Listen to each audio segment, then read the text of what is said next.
Comenzamos. A ver, ¿me confirman si ven mi pantalla? Bueno, está en negro. Ahí. ¿Me confirman si ven mi pantalla? No está No, que no estoy compartiendo. No está. A ver, denme un segundo. Ahí, ¿me confirman?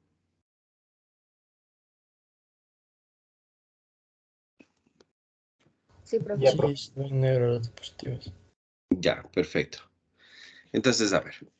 Vamos primero a hacer el repaso que les decía, o en un estilo de síntesis de lo que hemos visto.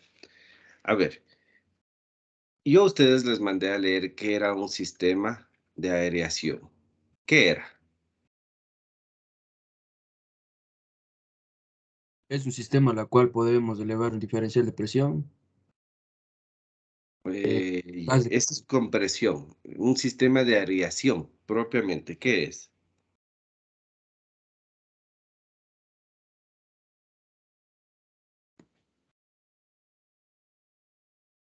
La ¿Quién se incorporación acuerda? de aire. ¿Perdón? Generalmente es la incorporación de aire a un determinado. Exactamente, es la adición de aire a un sistema cualquiera, ¿no? ¿Ya? Entonces, esto es, en otras palabras, como dice Alejandro, la incorporación de aire. Entonces, de cajón nosotros ya deberíamos tomar en cuenta que estamos trabajando con aire.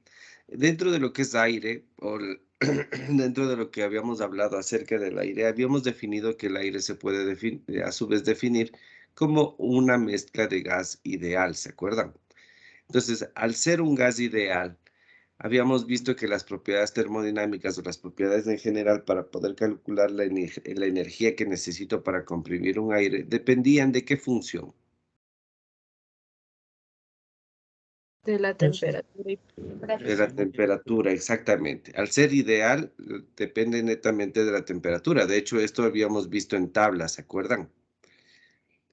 Habíamos visto, de hecho, la tabla A17, me parece que es en el libro que estamos refiriéndonos o que estamos basándonos en las referencias de las tablas. ¿Ya? Esto hay que tener claro, ¿no? Ahora, dentro de los sistemas de aireación, nosotros vamos a tener varias formas de cumplir con este propósito que es incorporar aire en una muestra líquida. Pero, ¿cuál era la principal? O sea, ¿cuál es la que más se utiliza, digámoslo así? ¿Cuál es el método que más se utiliza?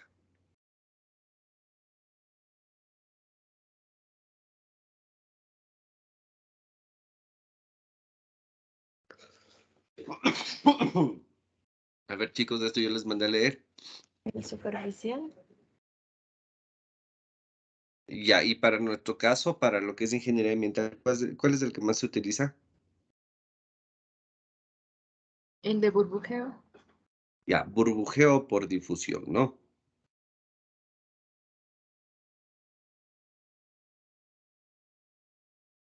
Ya. Entonces, para conseguir este proceso de burbujeo, ¿qué máquina, qué sistema utilizamos?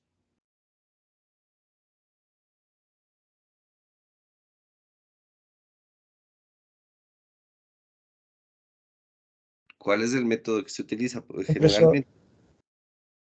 El compresor, correcto. Es decir, ahí sí lo que decía Wilson, ¿no? Vamos a elevar la presión del aire. El compresor genera una elevación de la presión del aire para poder conseguir que el aire se incorpore a un fluido que queremos incorporar dicha cantidad o dicha sustancia, que en este caso sería el aire. Ahora, entendamos específicamente qué es lo que hemos visto en clases hasta el día de hoy. Nosotros en clases lo que hemos visto o lo que hemos dicho es que nosotros vamos a analizar un sistema de compresión a través de compresores, o tenemos en otras palabras compresores. Estos compresores, ¿qué es lo que hacen? Lo que hacen es elevar la presión entre la entrada y la salida en función del aumento de la presión. Es decir, si nosotros le analizamos en forma de energía, la energía 2 va a ser mayor a la energía 1. Ahora, en forma de propiedades, nosotros podemos ver que la presión 2 va a ser mayor que la presión 1. La temperatura 2 va a ser mayor que la temperatura 1 y el volumen 2 va a ser menor que el volumen 1. Entonces, fíjense en este conjunto de las principales propiedades. Aquí lo que me está diciendo es que a medida que yo comprimo, yo elevo la temperatura. Por obvias razones, la energía a la salida va a ser mayor que la energía a la entrada.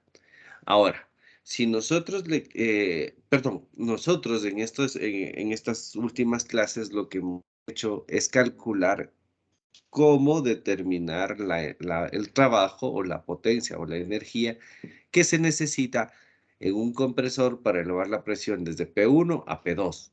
Entonces, esto ya lo hemos hecho. Si nosotros hacemos el balance de energía aquí, vamos a ver que el trabajo, perdón, ya vamos directamente. La potencia es igual al flujo másico por un diferencial de entalpías, en donde las entalpías, como ya habíamos visto, dependen netamente de la temperatura, de las temperaturas sería. ¿Ya? Esto es lo que hemos visto, ¿no es cierto? Ahora, fijémonos en una cosa, o hagamos una secuencia, tratemos de hacer un algoritmo, perdón. Ahora, fíjense que nosotros para poder determinar cuál es la energía en el punto 2, tenemos de cajón o arrancamos con ciertos datos. ¿Cuáles son los datos que generalmente tenemos? Tenemos condiciones de entrada.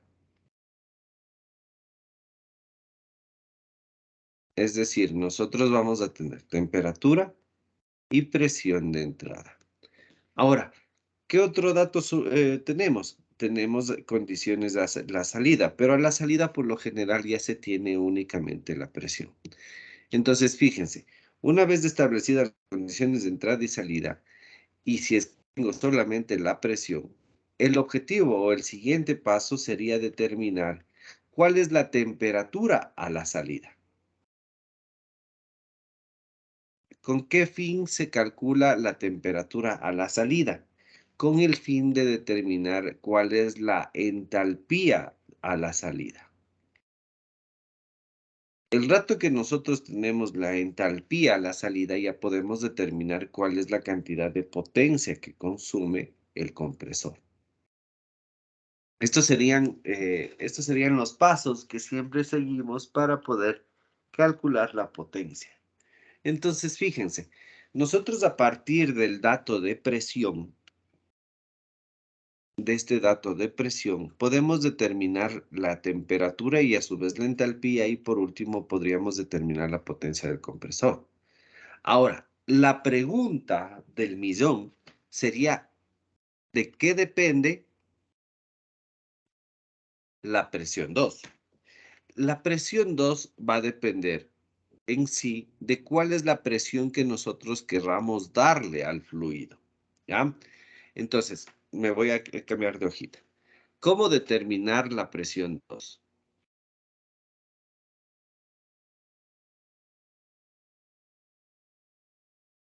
¿Sí? ¿Cómo podríamos determinar esto? Nosotros cuando hablamos de un sistema de aireación, que por lo general se suele hacer por difusión, tenemos que considerar lo siguiente. Tenemos aquí un compresor que tiene una entrada de aire y acá una salida en forma de tubería, que esta tubería se sumerge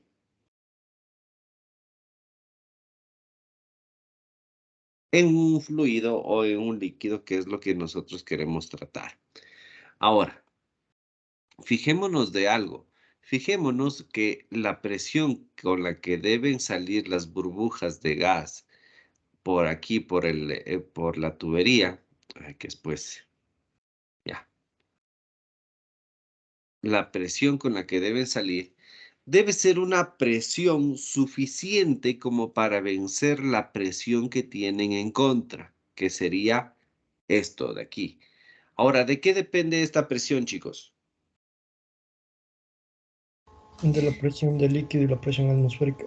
Exactamente, va a depender de la altura del líquido y también va a depender de la presión atmosférica. O en otras palabras, la presión mínima que debe tener el fluido en su punto 2 tiene que ser igual a la presión que debe vencer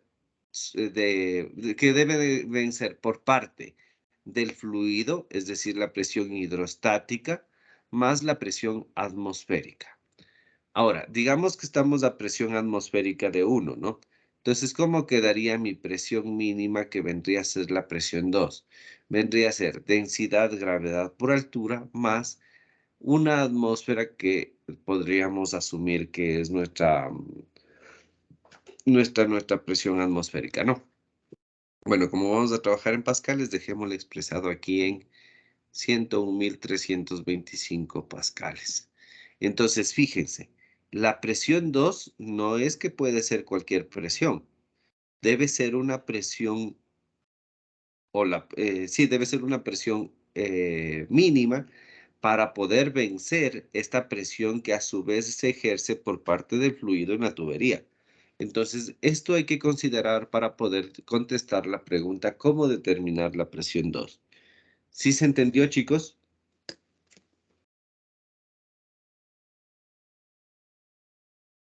Sí, profe. Ya. ¿Alguna duda?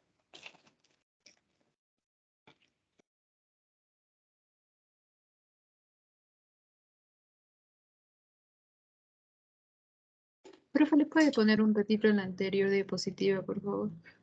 Lista.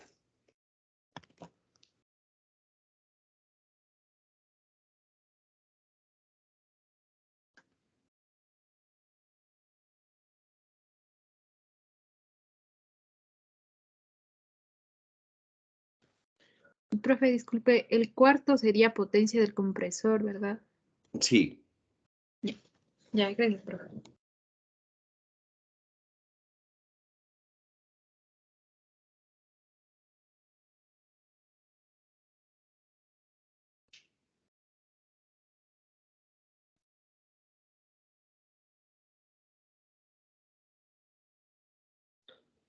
¿Ya puedo seguir? Bueno, voy a seguir, ¿ya? Ahora, perdón, fijémonos en esta ecuación de aquí. Entonces, el rato que nosotros tenemos definido la presión 2, ya tendríamos la temperatura 2, ya tendríamos la entalpía 2. Ya tendríamos de esta ecuación de aquí, tendríamos este término y este término. Ahora, la pregunta es, ¿cómo determinar el flujo másico de aire que yo tengo que bombear en mi sistema? Es decir, en este mismo gráfico, fíjense, en este gráfico nosotros ya tenemos cuál es la presión 2 con la que tiene que salir nuestro aire, pero todavía nosotros no sabemos cuál es el flujo másico de aire que debe tener nuestro sistema para que cumpla las condiciones del sistema de aireación o para que sea un sistema de aireación eficiente. Entonces de aquí surge la otra pregunta que vamos a responder. ¿Cómo determinar el flujo másico, en cambio? ¿Ya? Entonces, ¿cómo determino el flujo? ¿O de qué va a depender el flujo másico? ¿Quién me podría decir esta partecita?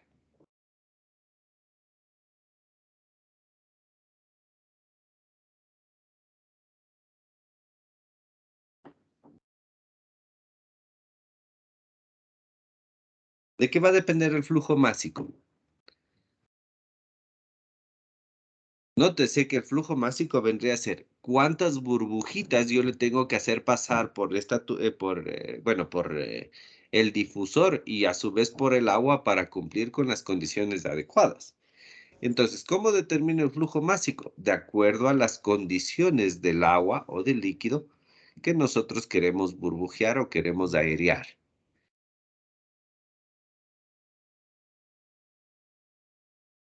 ¿A qué me refiero con condiciones? A ver, aquí vamos a hacer una pequeña revisión acerca de calidad del agua. A ver, chicos, en sí nosotros podemos definir la calidad del agua a través de varios parámetros. ¿Cuáles son estos parámetros? Físicos, químicos y microbiológicos. Ya, perfecto. Físico-químicos y microbiológicos. Dentro de los físico-químicos, que es lo que nos vamos a orientar este ratito, ¿qué propiedades son las más importantes? El pH, la conductividad. pH, conductividad, perfecto. ¿Qué más? los sólidos presentes sean estos Turbidez. totales. Sólidos totales, pongamos. Bueno, turbidez, el color. Ya, bueno, la turbidez en general está muy bien. ¿Qué más?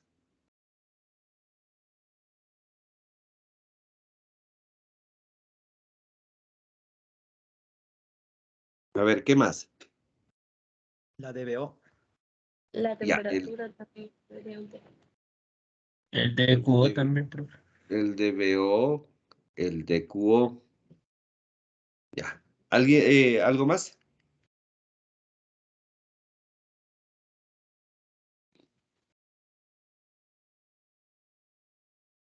Bueno, alguien por ahí dijo la temperatura. Pongámosle de todas maneras. Ya.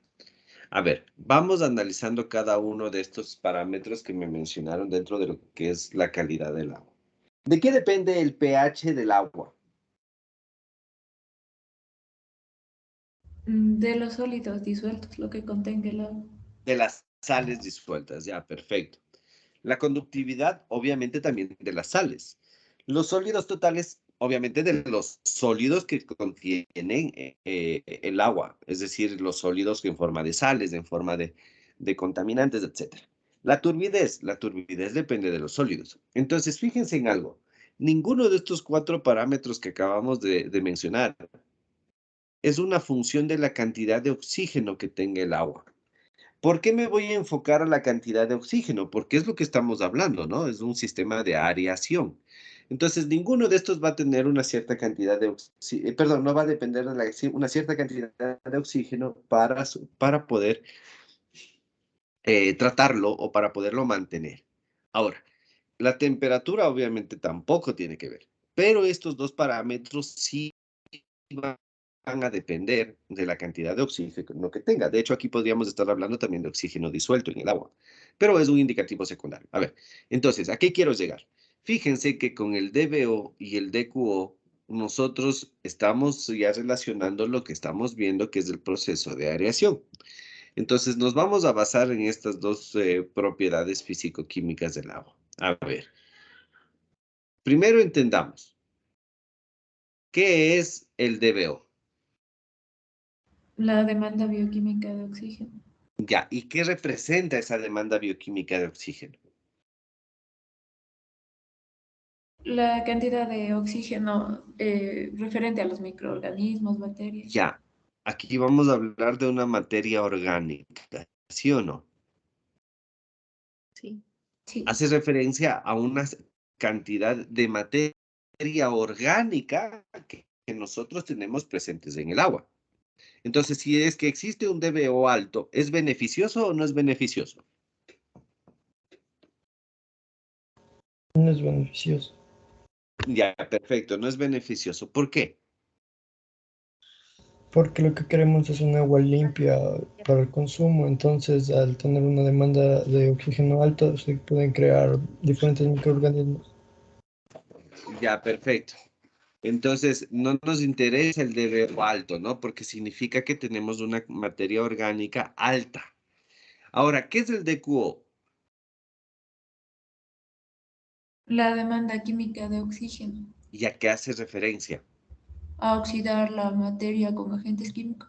Exactamente. ¿Qué cantidad de oxígeno yo necesito para poder oxidar una cierta cantidad de, pongámosle así, espero que me entiendan, de sales? Porque al fin de cuentas, los metales, perdón, las sales de metales son las que vamos a oxidar para que puedan precipitar. Entonces, al fin de cuentas van a ser sales. Ah, perfecto. Entonces, ¿cuál de estos dos parámetros yo no puedo controlar? Escúchenme bien la pregunta. ¿Cuál de estos dos parámetros yo no puedo controlar con tratamientos primarios de agua? ¿Quién sabe qué es un tratamiento primario?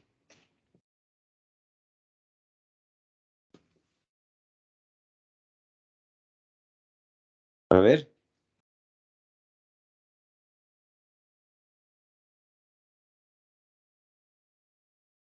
Y han de haber hablado esto en otras clases, por eso les pregunto. Les apuesto que sí han de haber hablado. Y cuando se sedimentan los sólidos. Y ya va por ahí. Reducción de sólidos en suspensión, algo así. Ya, perfecto. Es, en otras palabras, una reducción de sólidos, ¿no? Bueno, una reducción de contaminantes grandes, digámoslo así, en agua, ¿no? Bueno, ya me enfoqué específicamente a agua, espero que me entiendan todo lo que vamos a hablar de aquí. En otras palabras, el objetivo de los tratamientos primarios es la reducción de sólidos en suspensión. Los sólidos que están flotando y que se pueden sedimentar. Esto se lo realiza mediante, obviamente, sedimentación. ¿Ya? Ahora, eh, si bien es cierto, nosotros a través del tratamiento primario podemos disminuir la cantidad de sólidos en suspensión, también se consigue una leve reducción o una cierta reducción de material, perdón, de contaminantes biodegradables, es decir, de esta materia orgánica que estábamos hablando. Pero es bastante mínima, es bastante poca, digamos así, ¿ya? Entonces, ¿cómo yo podría conseguir una reducción de, de estos contaminantes que tiene que ver con contaminantes de materia orgánica u orgánicos? Con tratamientos secundarios.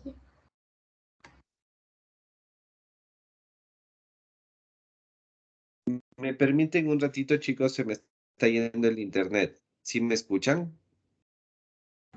Sí, profe. Sí, ¿Me escuchan? Sí, profe. Chicos, ¿me escuchan? Sí, profe. Yo les escucho entrecortado. Voy a poner en silencio y voy a dejar de compartir un ratito para acomodar, ¿ya? Ya, gracias.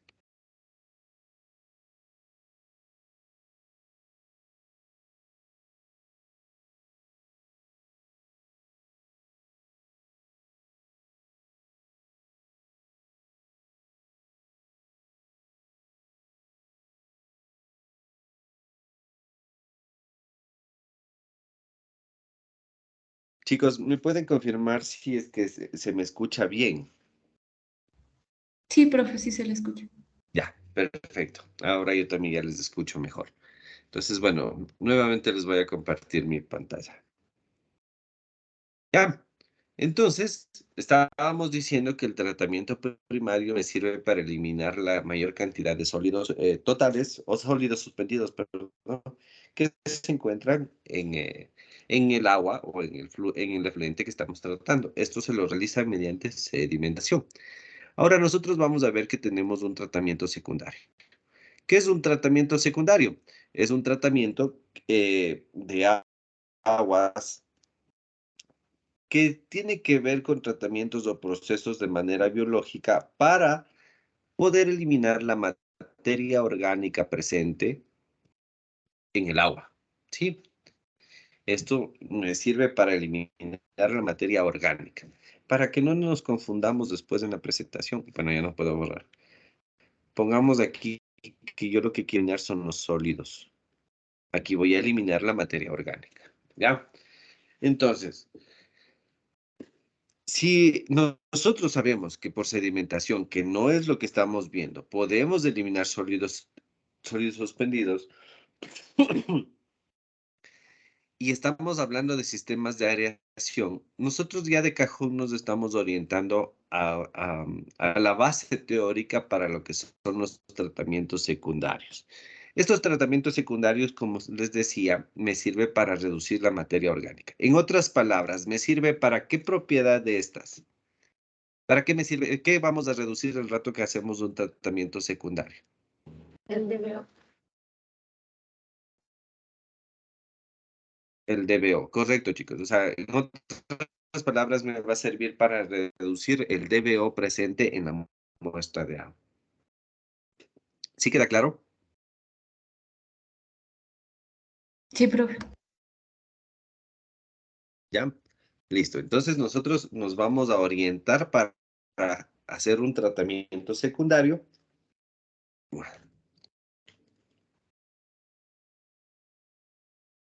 ¿Me escuchan? Sí, profe. ¿Me escuchan, chicos? Sí, profe, sí lo escuchamos. Chicos, ¿me escuchan? Sí, profe. Usted lo está escuchando. Yo la verdad les escucho entrecortado. Denme un segundito, ¿ya? Denme 3 minutos, por favor.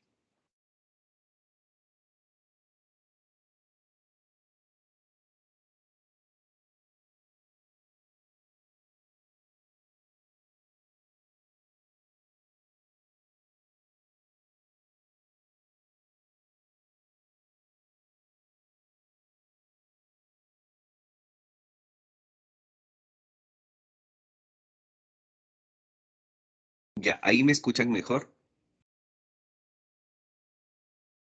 Sí, profe. Sí, profe. Ya. Entonces, nuevamente voy a compartir mi pantalla y sigamos. Uy, pero me sigue saliendo calidad de red insuficiente. Bueno, esperemos que no se me corte. Me avisan si no me escuchan, ¿ya? Por favor.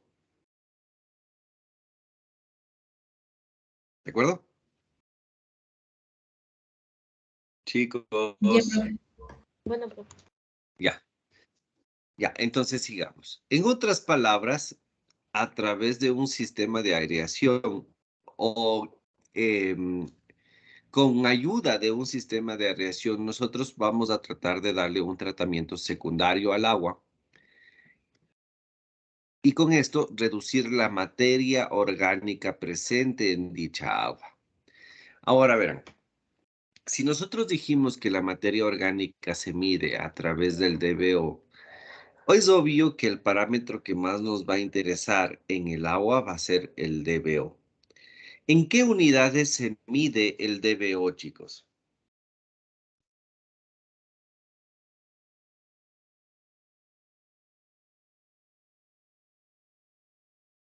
¿En qué unidades se mide? Miligramos de oxígeno por litro. Ya, perfecto. Entonces nosotros vamos a medir el DBO en miligramos por cada litro. ¿Ya? Entonces, si el objetivo del tratamiento secundario, que es el que estamos hablando, el que vamos a relacionar con los sistemas de aireación, es disminuir o reducir totalmente la cantidad de DBO, fíjense que nosotros lo que tendríamos que hacer es calcular qué cantidad de DBO, es decir, de los miligramos de oxígeno, tenemos que reducir por una cierta cantidad de tiempo. ¿A qué me refiero? Si nosotros tenemos unidades de miligramos por litro, nosotros tenemos que tratar de ver la forma en la cual estos miligramos por litro se conviertan en miligramos por tiempo. Podría ser por día o por lote incluso, ¿no? Esto va a depender. ¿Cómo podemos hacer esto? Nosotros lo que hacemos es caracterizar al agua y vamos a tener un DBO máximo en nuestras muestras, ¿sí? Este es un DBO máximo que nosotros podríamos tener. Pongamos un ejemplo cualquiera para que me puedan entender, ¿ya? Digamos que mi DBO máximo en una muestra es de 270 miligramos por litro. ¿Ya? ¿Sí queda claro, chicos? Sí, profe. Ya. Ahora, si nosotros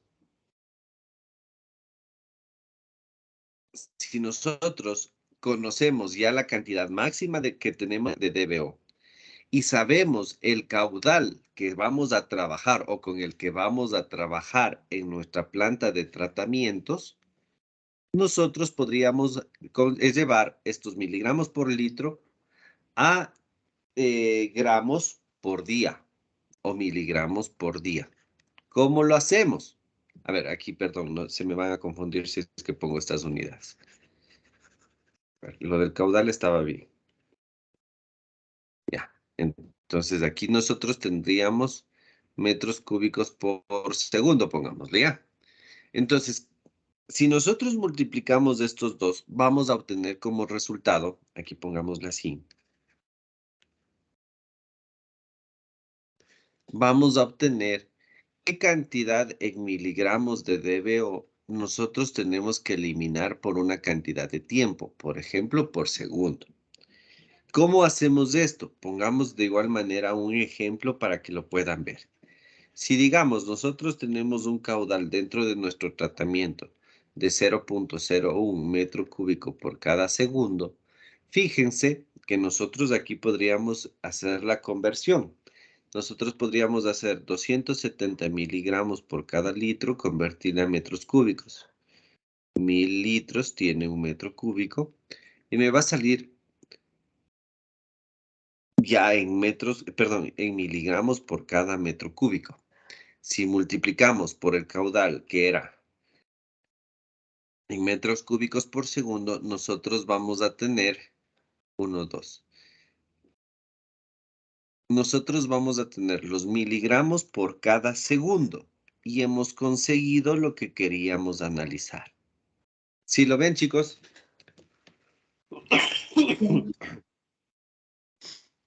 ¿Sí? Sí, ¿Ya tienen alguna inquietud hasta aquí? pero para determinar esto también como datos nos tienen que dar el caudal y los DBO. Claro, o sea, a lo que voy es a lo siguiente, verán, chicos. Yo no estoy diciendo, o sea, mejor dicho, yo no quiero que se enfoquen a los ejercicios que yo les voy a poner en clases, sino quiero que se enfoquen como que si ustedes están diseñando un tratamiento secundario.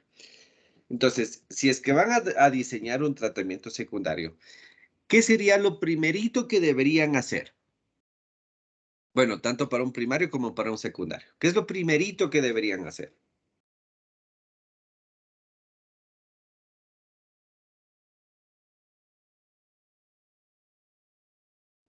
Muestrear.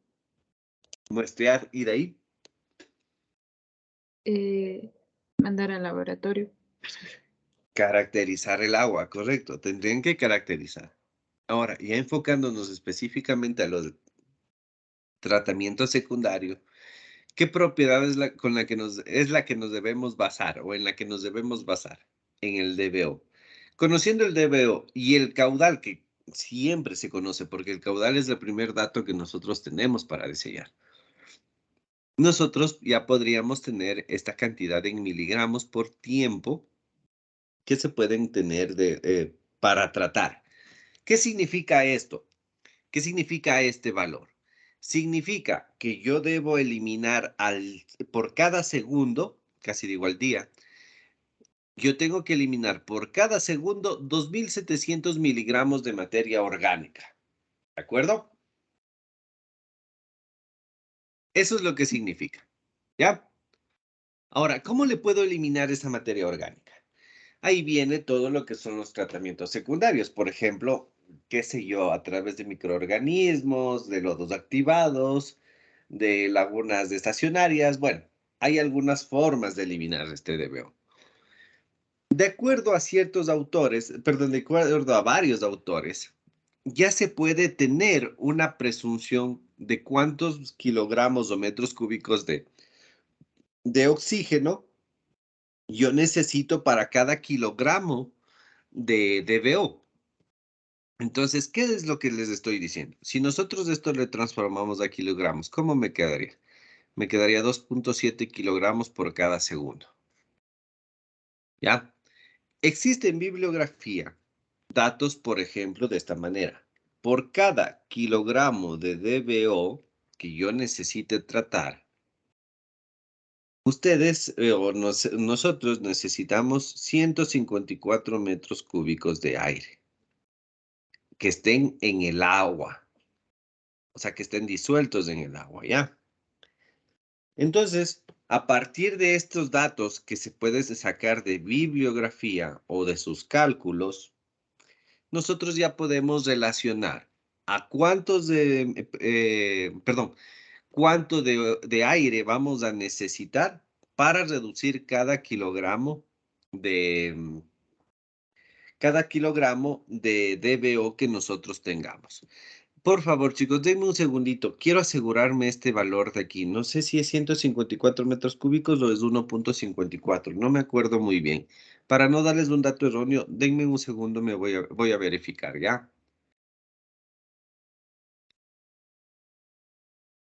Ya, profe.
Ya, chicos. A ver.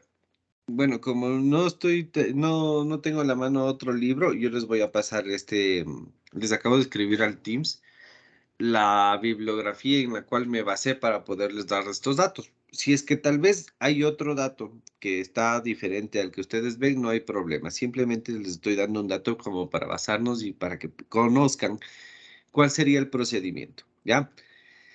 Bueno, de acuerdo a este autor que les acabo de pasar, ¿sí me están escuchando? Sí, Sí, profe. profe. De acuerdo a este autor que les acabo de pasar, me dice que por cada kilogramo de DBO yo necesito 154 metros cúbicos de aire. Me parece a mí muy grande la cantidad de aire, ¿no? Pero bueno, eso sería de verificarle. Yo les voy a enseñar el procedimiento o la forma general para poder hacer este cálculo. Entonces, fíjense, nosotros si ya tenemos los kilogramos de DBO por cada segundo y sabemos cuánto aire se necesita por cada kilogramo de DBO, nosotros ya podemos determinar cuál es el flujo, en este caso volumétrico, que vamos a necesitar. Por ejemplo, hagamos con los datos que tenemos. Si nosotros tenemos 2.7 kilogramos de DBO por cada segundo y le multiplicamos por este factor que acabamos de ver, que por cada 1 kilogramo de DBO yo necesito 154 metros cúbicos de aire, nosotros ya vamos a tener un flujo másico. ¿Qué me saldría? ¿Cuánto sale esto? 308 más 415.8. 415.8. Sí, Inge. Ya, metros cúbicos por segundo. Entonces, fíjense, es bastante alto, ¿no? Pero bueno, hagámosle para el ejemplo. Nosotros ya tendríamos aquí un flujo volumétrico de aire que necesitaría nuestra piscina, nuestro sistema de aireación. Ahora, para poderle convertir a flujo másico, que es lo que necesitamos para esta formulita de aquí, ¿qué dato necesitaríamos?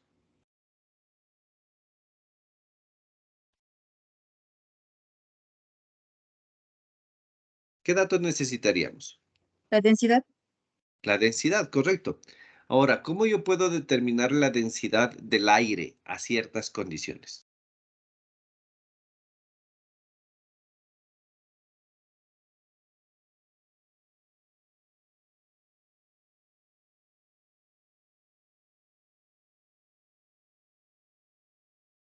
A ver, Con la fórmula de los gases. La fórmula. ya con la fórmula de los gases ideales. Perfecto. Si ven que hasta gusto me da dar clases de ahí, sí. Ahí me olvido que estoy hasta enfermo. Entonces, la fórmula de los gases ideales es PV es igual a RT, donde B o V es del volumen específico. El volumen específico, ¿a qué es igual? Volumen sobre la masa. Ya, perfecto.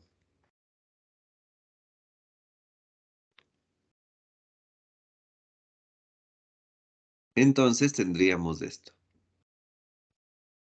Ahora, si nosotros despejamos de aquí,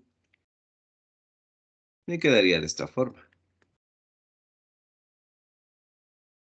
La densidad sería igual a la presión sobre R y T. ¿Sí se fijan? Sí, profe. ¿Ya? Si nosotros teníamos condiciones ambientales a la entrada, ¿podemos o no podemos determinar la densidad? Sí, Y teniendo la densidad y teniendo el flujo volumétrico, ¿tenemos o no tenemos el flujo másico? sí, profe. Ya, listo. Entonces, a través de estos cálculos, nosotros podríamos determinar el otro parámetro que nos hacía falta, que era el flujo másico. ¿Sí quedó entendido, chicos? Sí, profe. ¿Sí? Ya. Perfecto. Entonces, volvamos a nuestro gráfico de acá. Hemos entonces ya calculado cuál es la potencia que se necesita para el compresor, ¿no? Pero sin embargo, nosotros no hemos hablado de qué tipos de difusores o de burbujeo nosotros le podemos dar. Porque existe varios, de hecho les mandé a leer, ¿no? Entonces, otro parámetro a considerar para todos estos cálculos va a ser el tipo de burbujeo que nosotros queramos o el tipo de burbuja que nosotros necesitemos o querramos para nuestro sistema de aireación. En este sentido, nosotros vamos a ver que existe,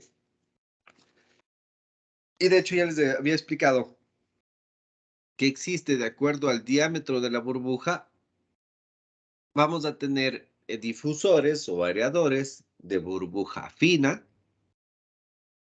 de burbuja intermedia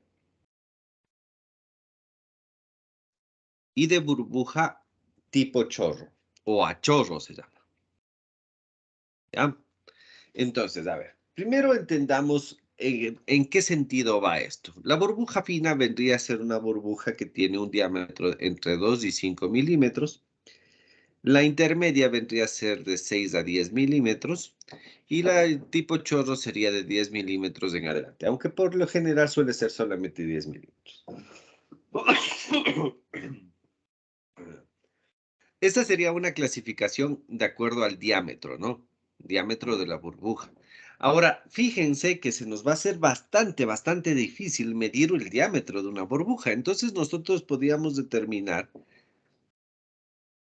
esta clasificación en función a una propiedad que nosotros ya conocemos, que es el famoso número de Reynolds. ¿Cuál era la definición del número de Reynolds, chicos? Relaciona las fuerzas de inercia con las viscosas. Ya, perfecto. En este caso, como tenemos a la burbuja se le podría considerar como una esfera perfecta, vamos a tener el mismo tratamiento que teníamos en tuberías circulares. Entonces, ¿cómo me queda la fórmula? Densidad, velocidad, diámetro sobre la viscosidad. ¿Ya? Entonces, en función del número de Reynolds, a la burbuja fina o al burbujeo de burbuja fina se le podría definir como un régimen cuando se encuentra con un número de Reynolds menor a 200. Burbuja intermedia cuando tenemos un número de Reynolds entre 200 y 2000. Y una burbuja chorro cuando tenemos un número de Reynolds mayor a 2000. Esto es una definición, o sea, esto ya se puede definir que es una burbuja de ese tipo de acuerdo al número de Reynolds que nosotros tengamos. Ya, adicional a esto, dentro de los parámetros de los difusores para burbuja fina, intermedia o a chorro, ya nos suele dar unos ciertos parámetros que son importantes, que son el consumo, perdón, la generación de kilogramos de oxígeno por cada kilowatt hora de consumo. Este es un parámetro que suele darse dentro de los difusores, ¿ya? Entonces, por ejemplo, para la burbuja fina nosotros tenemos que aquí se proporciona entre 1.2 y 2 kilogramos de oxígeno por cada kilowatt consumido. Aquí nosotros vamos a tener de 1 a 1.6 y acá vamos a tener de 0.6 a 1.2. Estos son datos generales, ¿no? Obviamente, con lo que nosotros estamos calculando también podríamos determinar esta misma relación, pero serían datos que se tienen de algunos difusores. ¿Sí queda claro, chicos?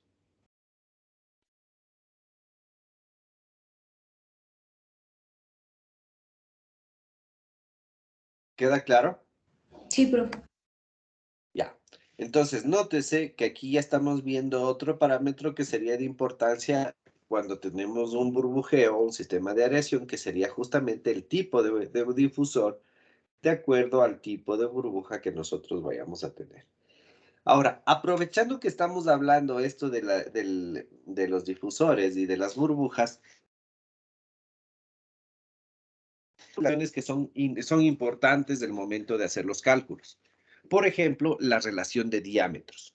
Si nosotros tenemos el diámetro de la burbuja, lo tenemos que relacionar siempre con el diámetro del orificio. Esto es obvio, ¿no? Porque de acuerdo al diámetro del orificio dentro de mi difusor va a ser el tamaño de la burbuja que nosotros tengamos. Entonces, esta relación de aquí se puede definir como la raíz cúbica, bueno, al final les escribo. La raíz cúbica de 6 sigma, en donde sigma es la tensión superficial del agua, dividido para la gravedad el diámetro del orificio al cuadrado por la diferencia de densidades entre el líquido y el gas. Ya, como les decía, esto es raíz cúbica, entonces es 1/3. Esta es la relación de los diámetros, ¿no? Ahora, también existe un parámetro que se llama la frecuencia de burbujeo. Esta frecuencia de burbujeo es igual al caudal o al flujo volumétrico. Bueno, nosotros nos hemos acostumbrado a poner con V, ¿no? Dividido para pi por diámetro de la burbuja al cuadrado sobre 6. ¿Ya? Entonces, obviamente, si nosotros de aquí le despejamos el diámetro de la burbuja, a la frecuencia también se le puede dejar en función del diámetro del orificio, que es otra de las fórmulas, ¿no? Esto se llamaba frecuencia de burbujeo.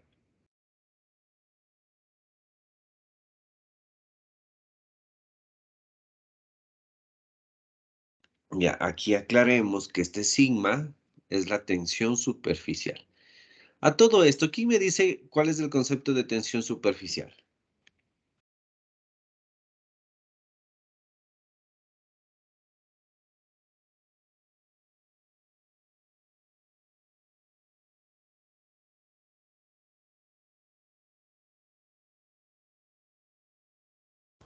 A ver. Hasta yo escribir, díganme, por favor.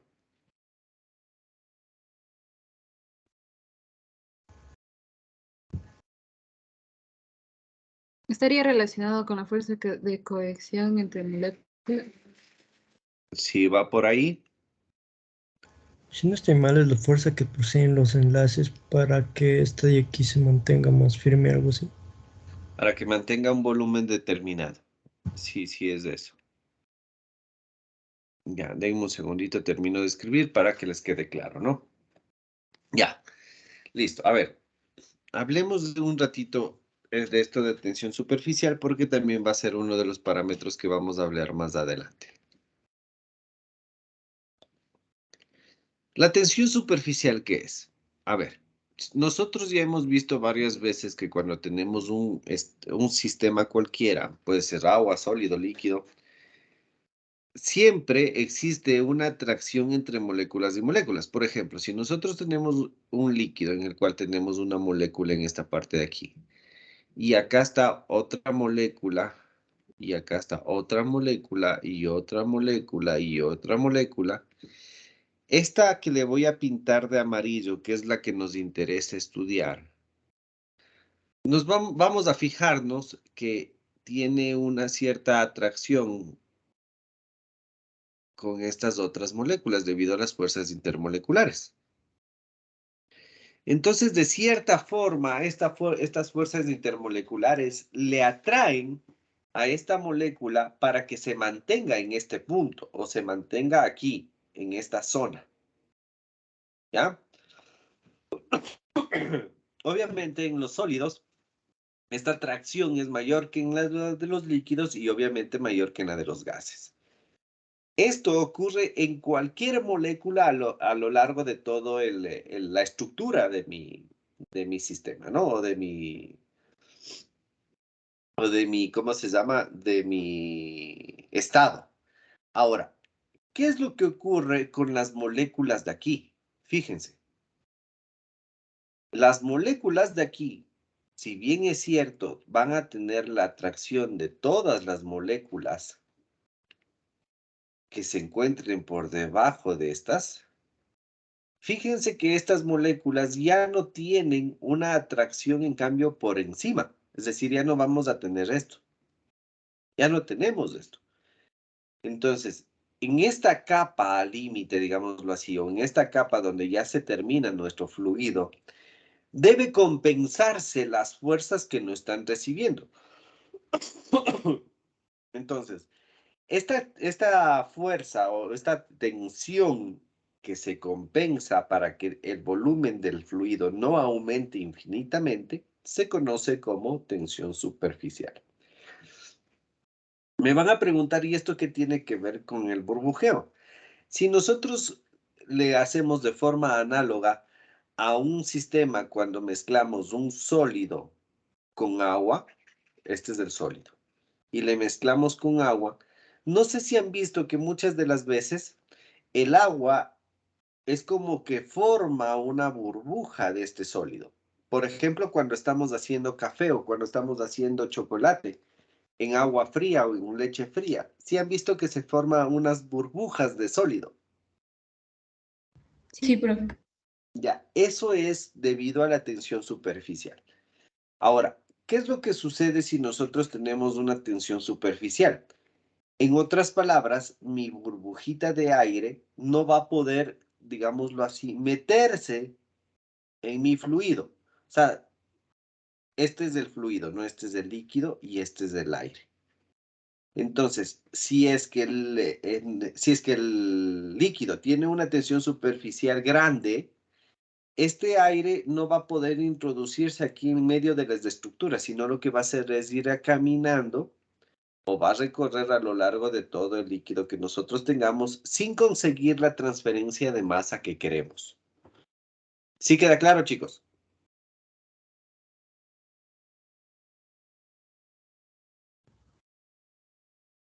¿Sí queda claro? Profe, disculpe, ¿qué dijo al final de la transferencia de masa? Claro, les dije que si es que la tensión superficial es grande, nosotros no vamos a tener la inserción del aire en el líquido o en el fluido, sino vamos a tener un recorrido a lo largo de la superficie del líquido sin tener la transferencia de masa necesaria. ¿Y de qué depende la tensión superficial? De las propiedades del fluido. Este valor de aquí es fijo para el agua, va a ser fijo para cualquier sustancia, entonces obviamente depende de la estructura en sí de dicha sustancia. ¿Queda claro? Sí, profe.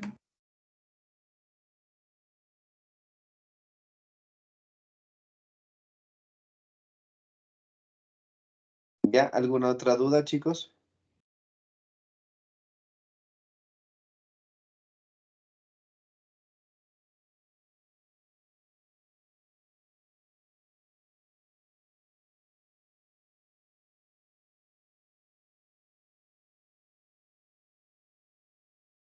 ¿Alguna otra duda?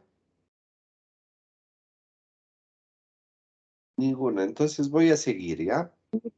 Espera un ratito. En la frecuencia abajo sobre pi, sobre el diámetro de la burbuja, ¿es sobre 6 o qué Sí, es sobre así? 6. Ah, ya.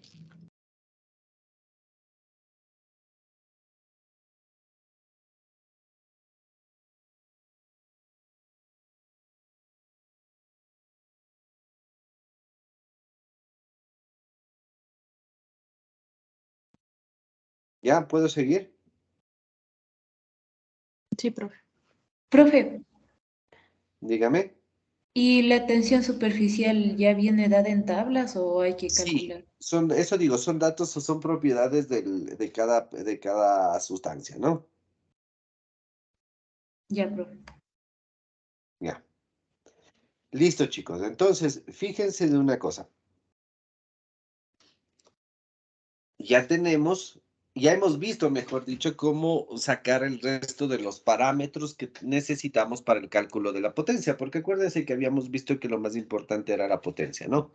Obviamente que está relacionado con otros parámetros.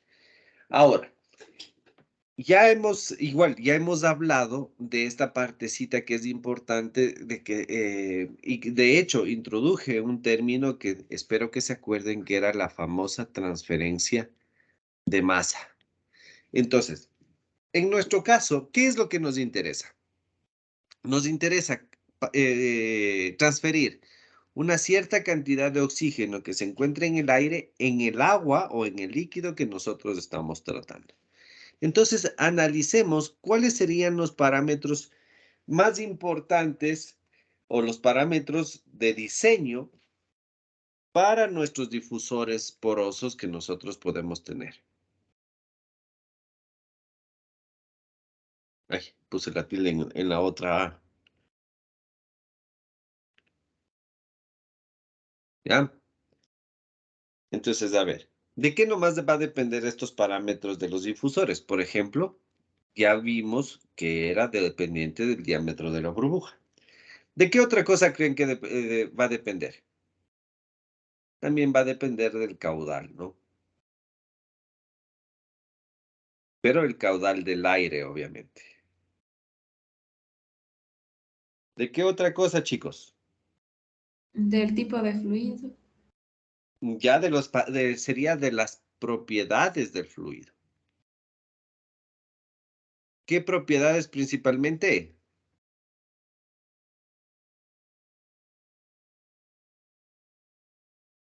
Temperatura. Más que la temperatura, la densidad y Densidad.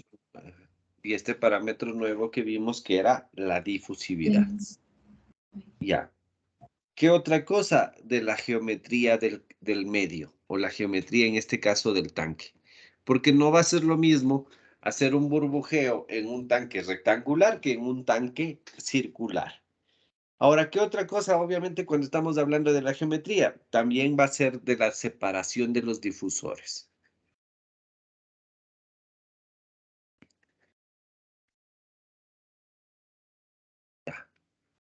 ¿De qué otra cosa también va a depender? De la profundidad.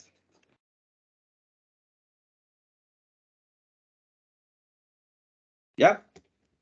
Esas serían las principales, digámoslo así, parámetros o propiedades que debemos tomar en cuenta para el diseño de un sistema en este sentido. ¿Tienen alguna duda, chicos?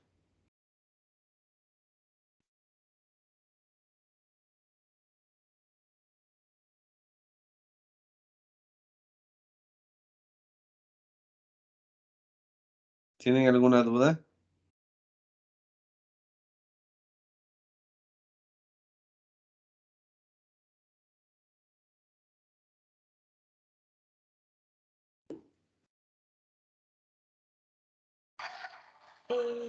Propiedad del fluido que era, profe, la densidad. La tensión superficial.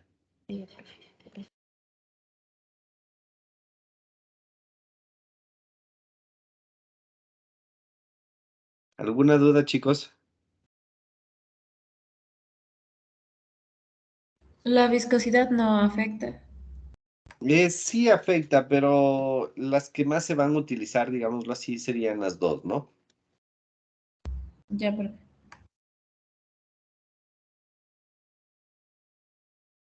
¿Alguna duda?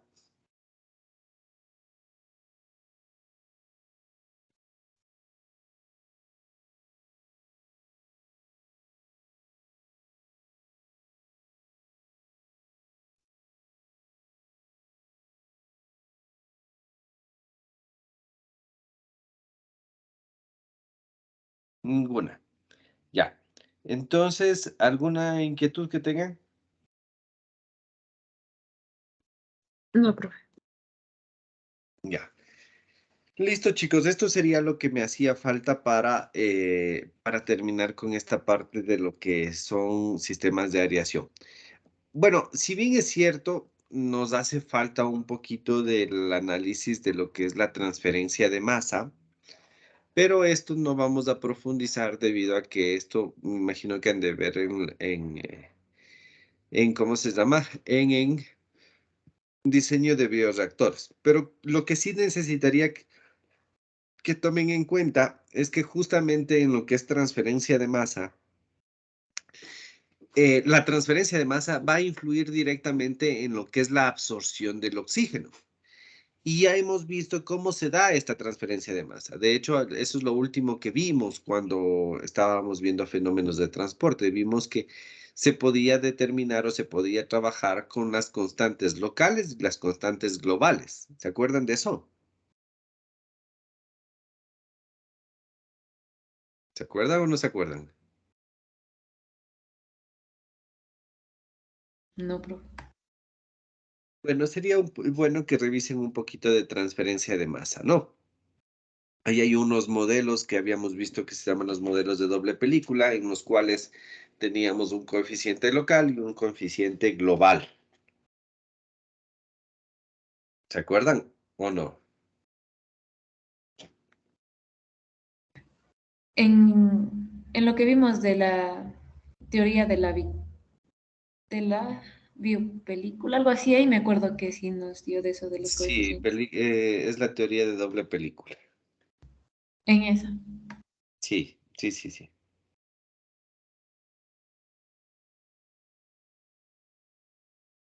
Ya. ¿Alguna inquietud, chicos?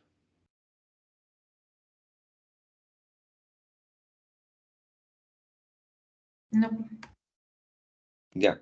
¿Tienen alguna duda en cuanto a todo el tema?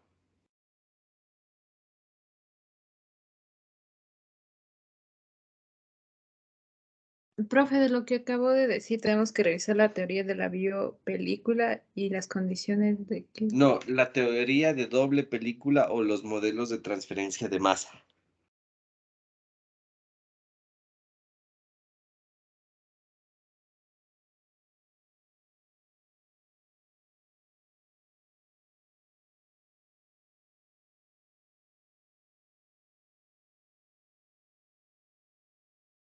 Ya, ¿Ya? profe.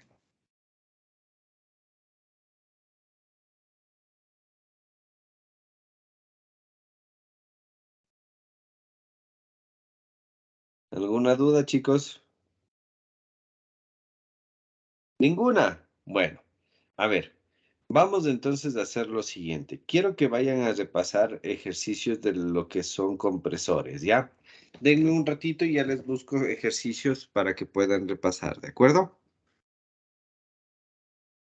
Sí, profe.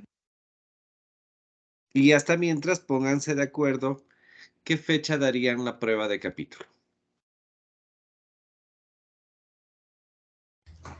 ¿Y qué temas nomás serían para la prueba? Sistemas de aireación.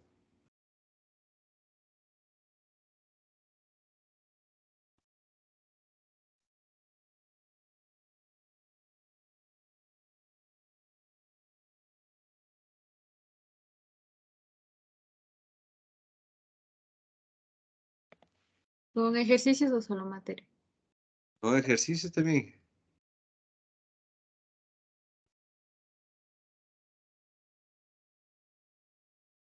¿Qué porcentaje de materia y qué porcentaje de ejercicio? Yo no dije, no, yo me equivoqué al decir, solamente ejercicios sería entonces. No, pues, profe, No. cómo va a decir?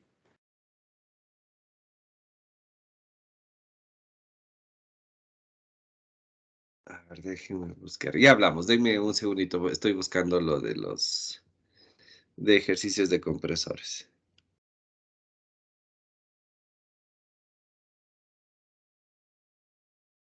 A ver, aquí hay.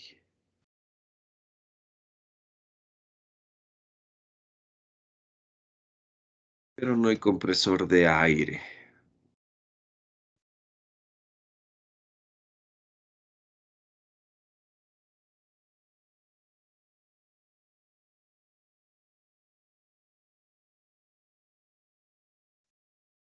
Aquí está uno.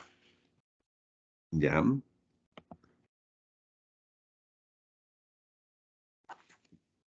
¿Cómo quieren que les pase? ¿Les paso un solo documento en Word o les paso de uno en uno los ejercicios? Un solo documento, por favor.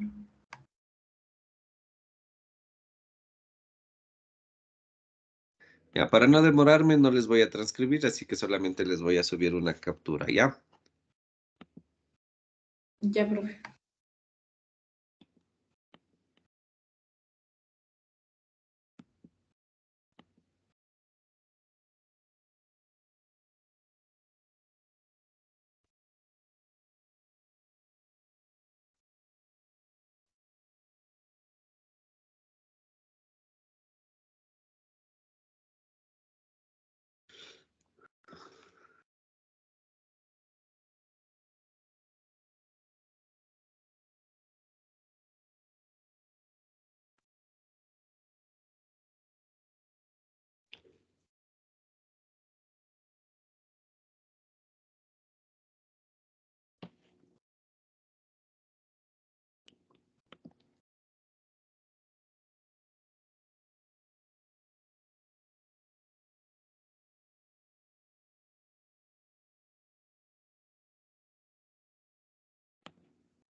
Ya. Solamente les voy a mandar a que hagan, a que repasen unos 3 ejercicios, ¿ya?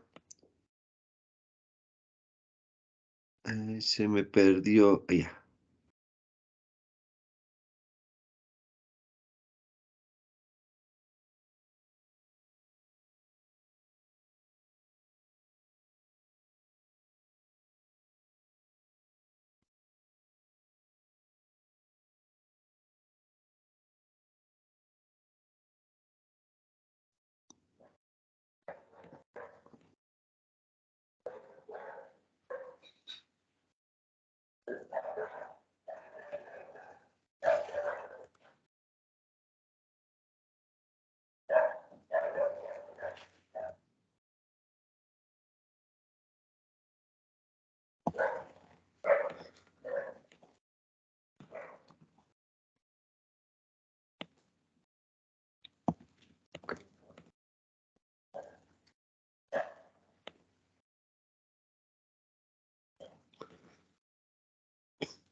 Listo, chicos, a ver.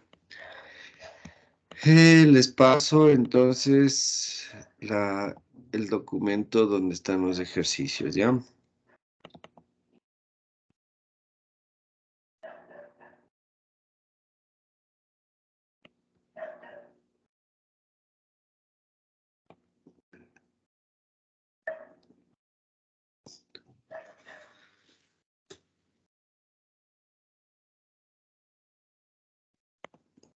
Listo, chicos, ya está ahí el documento. Se llama ejercicios de compresores, entonces pueden realizar esos 4 ejercicios, ¿de acuerdo? Ya, profe. Profe, ¿qué opciones nos da para la prueba? ¿Qué días? ¿Fuera de horario o en el horario? Esas son las 2 opciones. ¿De qué semana? De la siguiente semana.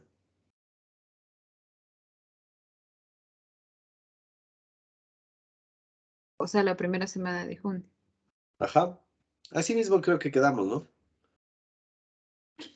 No. El laboratorio era, profe. Laboratorio era Claro, pero van a dar laboratorio y de ahí la prueba, pues. No. chistoso. No les escuché bien. ¿Qué me dijeron? Que no quedamos así, profe. No quedamos así, pero les estoy avisando. Un día el laboratorio y el otro la prueba, o como diga. El mismo día la prueba y el mismo día el laboratorio. Pero no nos va a alcanzar el tiempo. Solo les voy a poner un par de ejercicios nada más. Bueno, ya, hagamos una cosa. Díganme el día que vayan a dar la prueba y yo les aviso cómo nos organizamos, ¿ya? Por favor, chicos, en este tiempo, en esta hora y media que falta de clases, por favor, pónganse a hacer esos ejercicios. Si tienen dudas, me van avisando, ¿ya? Ya, profe. Bueno, profe. Ya, listo, chicos, que pasen bien. Cualquier cosa me avisan. Hasta luego. Hasta luego, profe. Hasta luego, Inge.